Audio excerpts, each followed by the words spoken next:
এই যে এই মোটরটা হচ্ছে আমাদের পানি এই মোটরটা হচ্ছে পানি শোধন করবে।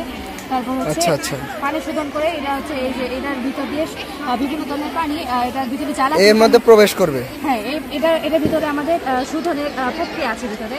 ওই প্রক্রিয়াটা আমরা যে প্রক্রিয়াটার ভিতরে এটা পানিকে শোধন করে তারপর পরিষ্কার পানি এখানে আসবে। আমাদের প্রজেক্টের নাম হচ্ছে পলিউশন ওয়ালটন মডেল। আমাদের দলের নাম হচ্ছে জেমস ডেভিড ওয়াটসন। সাধারণত এই বিজ্ঞানীকে সাধারণত জেমস ওয়াটসন নামে পরিচিত। এই বিজ্ঞানীর জন্ম হচ্ছে 6 এপ্রিল 1928 সালের। হচ্ছে আমেরিকান বিজ্ঞানী। উনি হচ্ছে ডিঅক্সিরাইবোনিউক্লিক অ্যাসিডের মানে ডিএনএর আণবিক গঠন তৈরি করেছেন। জেমস ওয়াটসনের মৃত্যু হচ্ছে 22 জুলাই 2004 সালে। আমাদের দলের সদস্যদের নাম হচ্ছে আইরিন মিলি তাবিয়া, মারিয়া, সামিয়া সরকার, সামিয়া সুলতানা, উর্মি, তন্নি। হচ্ছে আমাদের মেন হচ্ছে কারখানার যে অপরিশোধিত পানি, কারণ আমাদের যে দূষণগুলো হয় এটা দেখানো হবে। যেমন কারখানার ধোঁয়ার কারণে আমাদের বায়ুমণ্ডলে বিভিন্ন ধরনের গ্যাসের কারণে আমাদের অকালে বৃষ্টির সম্ভাবনা বেশি থাকে। আর কারখানায় অপরিশোধিত পানি নদী নালাতে কারণ আমাদের বায়ুমণ্ডলে বিভিন্ন ধরনের ক্ষতিকারক গ্যাস সৃষ্টি হয়। কারখানার যে পানিগুলো নদীতে পড়ে সেই পানিগুলো বিভিন্ন মানুষ পান করে তাদের বিভিন্ন ধরনের অসুখ বিসুখ করে থাকে। সেই এই কারখানার পানিগুলো বিভিন্ন ধরনের জমির উর্বরতা নষ্ট। কারখানা কোনটা? উভয়টাই কারখানা, তাই তো? আচ্ছা।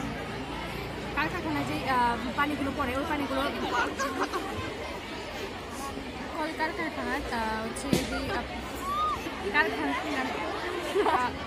কারখানার পানিগুলো মাটিতে পড়ে হচ্ছে সেটি জমির বিশেষ ধরনের ক্ষতিকারক সাধন হচ্ছে। ফলে কি সেটি জমিতে বিভিন্ন ধরনের ফসল কম হচ্ছে। আর এই কলকারখানা সৃষ্টির ফলে আমাদের জনসংখ্যার বৃদ্ধি করে তাদের বাড়িঘরের বিভিন্ন ধরনের সমস্যা হচ্ছে। তাদেরকে বিভিন্ন সময় এইসব জায়গা না থাকার কারণে ফুটপাতে দেখা যাচ্ছে। আর এই কারখানা যেই গাছগুলো ওইগুলো অকালে মারা যাচ্ছে। আর এটার কারণে আমাদের অনেক সময় দুর্ভিক্ষ দেখা যাচ্ছে। আর এটা সাধারণত মানুষের যে থাকার জায়গা ওইটা দখল করে আছে। অন্যদিকে এটা বিভিন্ন ধরনের উপকারিতাও আছে, যেমন এটা মানুষের বিভিন্ন কর্মস্থানের জায়গা স্থান করছে। আর এটা হলে মানুষের নারী পুরুষ উভয়ই এখানে কাজ করতে পারে।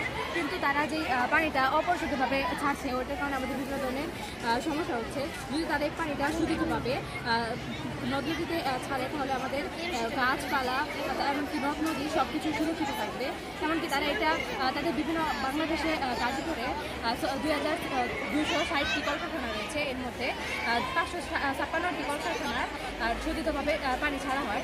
তাই এটা আমাদের যে আমরা এই প্রযুক্তি মানে ফিল্টের ভিতরে আমরা ফিল্টারের আকারে এক ধরনের মানে জাল ব্যবহার করছি। ফলে যে অপরিশোধিত পানি এটার ভিতরে দিলে তারপর ওই জালের ভিতর দিয়ে আমাদের পানিটা শোধিত হয়ে আসবে। এই জিনিসটা কি একটু বুঝিয়ে বলবে? এটা হচ্ছে আমাদের কলকারখানার যাতায়াতের যে মেইন রাস্তাটা ওইটা। আর এগুলো হচ্ছে বাল্ব। এটা হচ্ছে আমাদের মানে আমরা হচ্ছে একটা সুইচ দিয়ে বাল্ব এবং মোটর দুইটাই সেট করতে হয়েছে।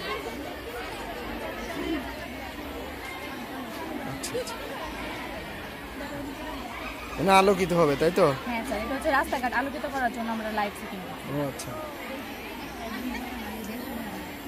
তারপরে হচ্ছে যে এখানে পানি ঢালার